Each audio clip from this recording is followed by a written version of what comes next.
So this was recorded on the 3rd of February, and this is a bit of an odds and sods video. I don't know if this is going to work. It's kind of an amalgamation of a wildlife film with a walking film, which I'm also incorporating historical things into it as well. So it's a concept. It might not work. You'll have to be the judge of that.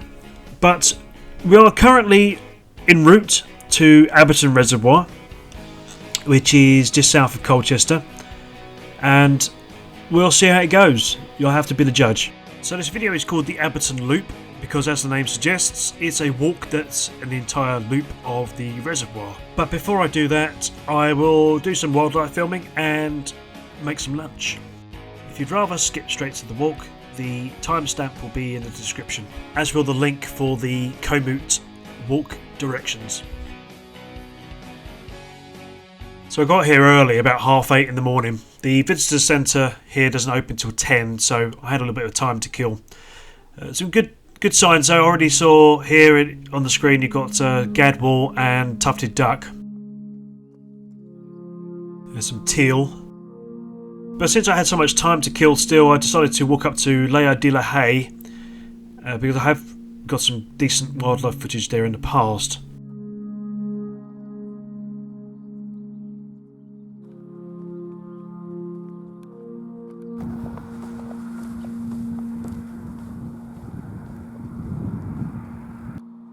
Quick spot of a cormorant there. You get some beautiful views up here of the reservoir from Layer de la Haye's church at St Andrews. Now, interestingly, they reckon that Layer, the affix Layer, English accent actually meant lookout.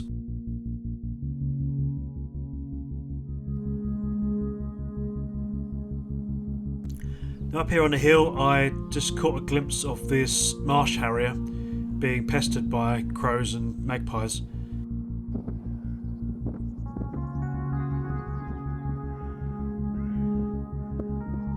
And of course these blue tits. And we're being a little bit later, I ventured into the visitor centre to go into the hides and do some more wildlife recording. I'm not going to bore you with an overly long wildlife display, so what I'm going to do is I'm going to separate it into two videos, and I shall release the wildlife video separately. However, here you see some godwit and some golden eyes. Now, before this 12-mile walk, I decided to head over to a local farm shop to get myself some meat to cook up some lunch. Your destination is on the right.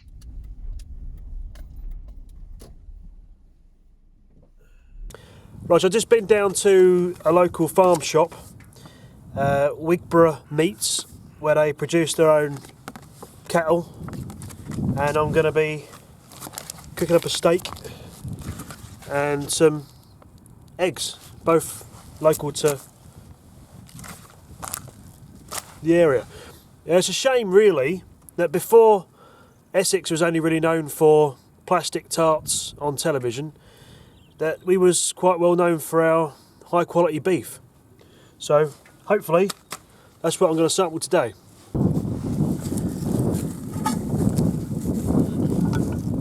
So I've literally just brought this set of frying pans and saucepans. Now, I probably should have washed them before cooking, but yeah, I'm sure there's nothing harmful about Chinese-made aluminium cooking utensils. I'm sure there's no like chemicals or anything that you shouldn't get on yourself.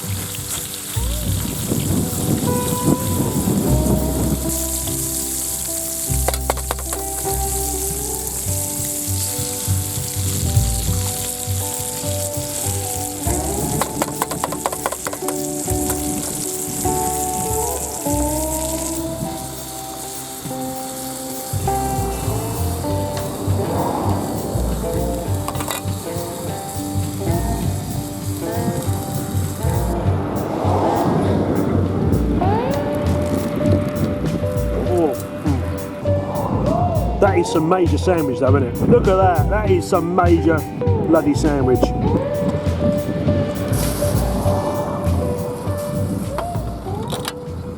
Right, so I'm starting this walk really late now. It should take anywhere between 4 to 6 hours. I haven't got appropriate footwear because I'm an idiot and left it behind. So we'll see how it goes. It shouldn't take 6 hours. It should take about 4. Which means hopefully this should be still light when I get back to the car, but whatever. So the route is a fairly simple one.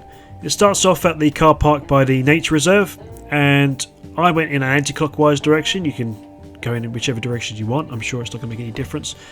But it heads west towards that little bit of reservoir that sticks out, and at the end there on the bridge, across the bridge, and then around to Peldon, and then up to Abberton, and around that top northern section towards Laia de la Haye. And that's it. It's a simple route, and I shall include as much, well, try and make it as interesting as I possibly can, put it that way.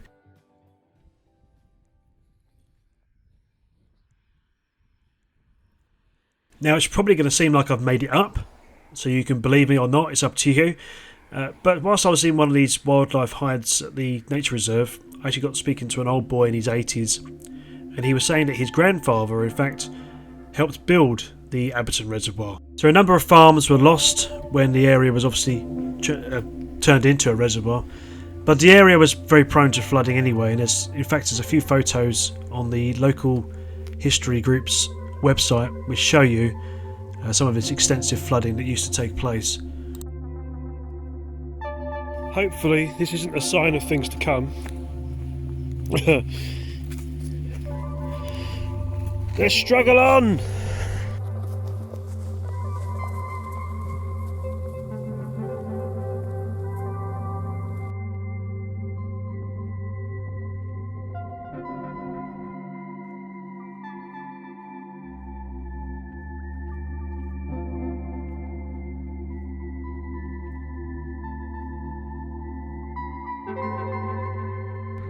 Now, reaching the Western Bridge, from here you can see some nesting herons, which I've never seen before, and they make some very strange noises. They sound almost like dinosaurs.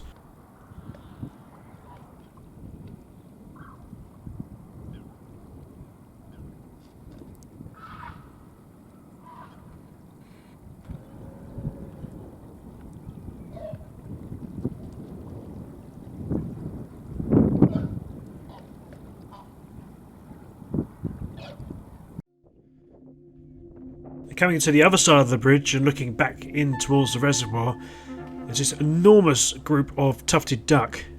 Again, this is something I've not seen before personally.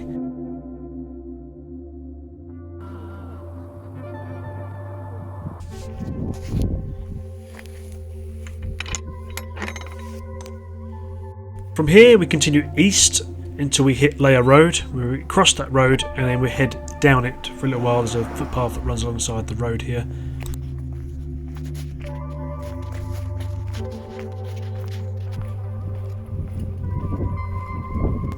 And the path comes off the road and heads in towards Great Wigborough.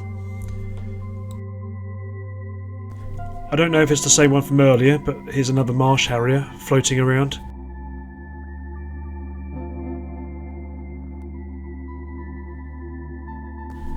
Across this field, which takes you up to St Stephen's Church at Great Wigborough.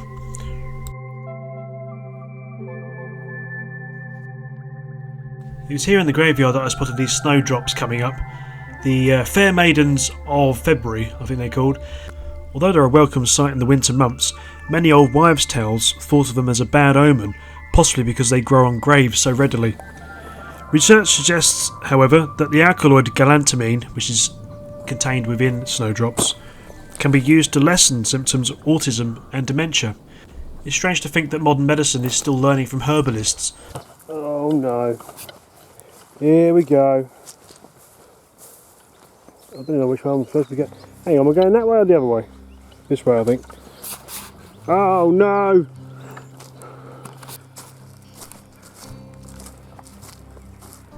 So we're heading south here, and in the distance you can make out Bradwell Power Station, which we did a walk around last year, and you can find the link in the top right hand corner. Right, so I've actually made a wrong turn here. Unfortunately, the footpath is taking me across this field behind me, and there's no markers to the footpath at all. So I'm just going to have to guesstimate and go by the GPS. Well, there's no mistaking what they were growing here during the summer.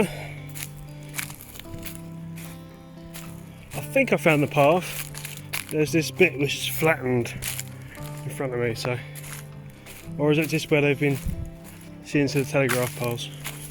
Who knows?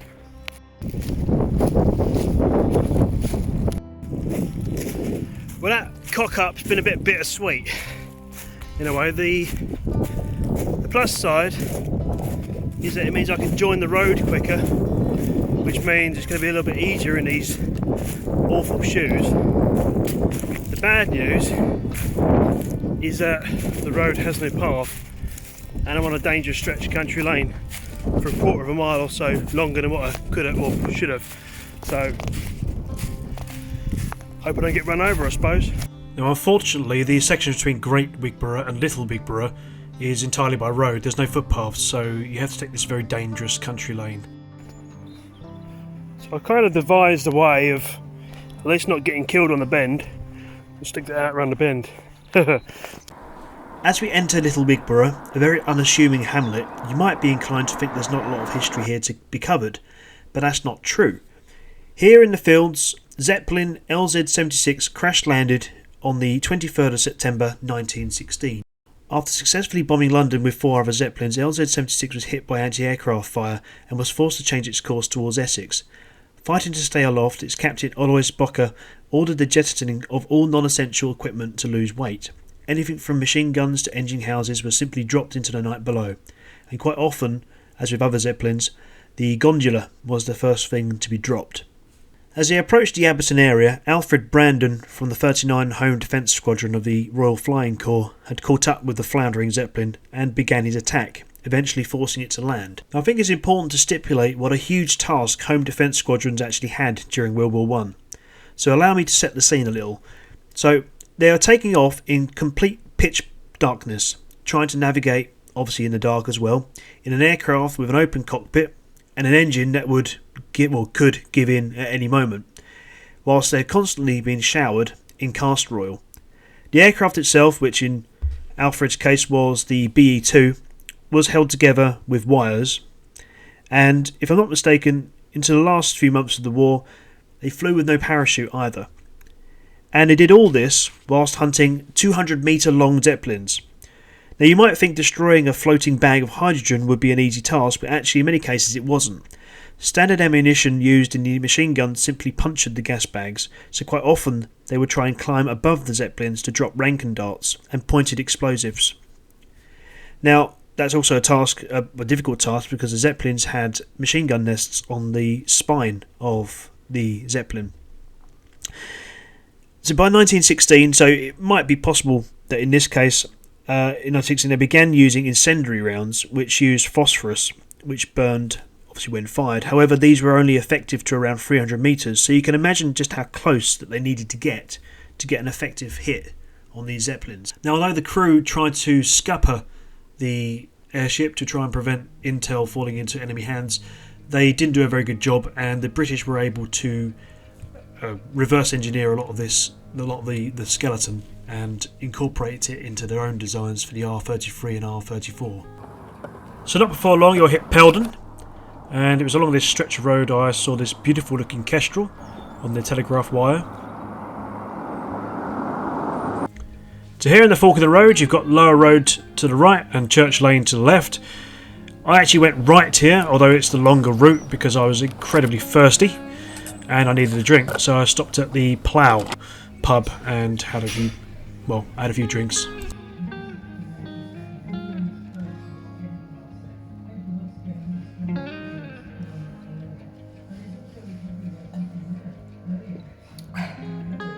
You go out the pub and do a left. There's a footpath which runs across a park, and it'll get you back on Church Lane and back on the normal route.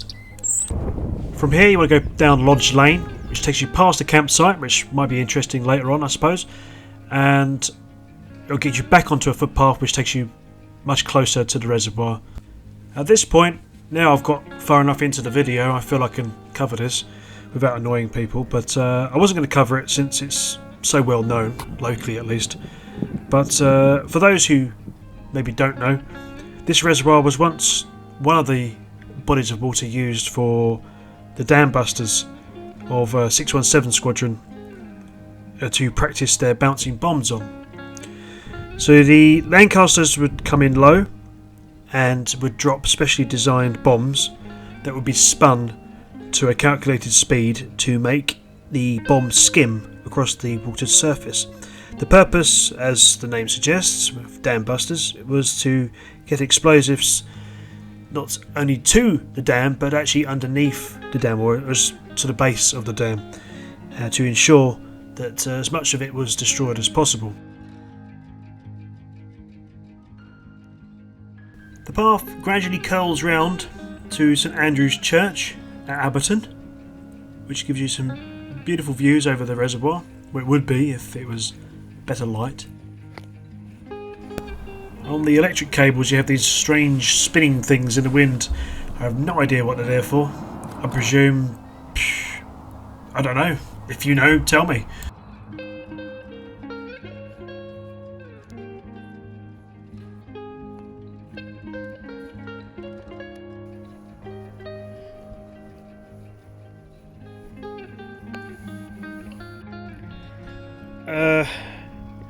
I'm not too keen on this path. I'm going to see if I can get around. Do not cross when water levels above 20 centimetres. Well, okay, we'll go around. Now do be aware that that section there with the water crossing might be unpassable if it has been raining heavily a few days before you do this walk. Also be aware that this section here to the north, on the northern section, is a little bit higgledy-piggledy with the footpaths. It's actually very difficult to know which paths you want to take. It seems like they're in the process of like undoing the old footpaths and redoing them, or with new bridleways, etc. Just play it by ear. I mean, I managed to pass these fields with no problems anyway. So somehow, depending on which way you take, you'll find that you've crossed the fields south of Malton Green, and you should join up to Fields Farm Road. And then it's just simply a case of following the footpaths there down to Rye Farm, which will take you to St John the Baptist Church at Layer de la Haye.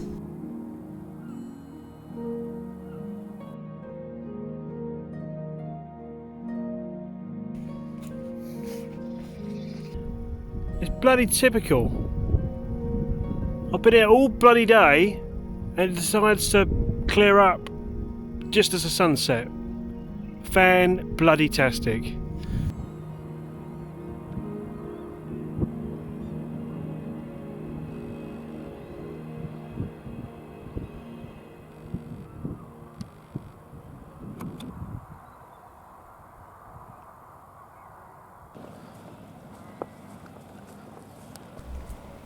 And then it's simply a case of walking down the main road back to the car park. And that's about it. I know it's been a bit of a weird video, but I'm still learning. I'm still trying to work out what the best way of doing these sorts of videos is, or if anyone's even interested in them. To be honest, I'm just using it as an excuse to get out and about and do things, to be honest, so it's not really the end of the world if no one wants to watch them. But as per usual, if you've really dislike this despite watching to the end, and you hate everything I'm doing here, then don't forget to dislike and unsubscribe. Don't forget to check out the links in the description, which will give you the full walk and also some historical bits and bobs you can look at your own leisure. Thank you very much.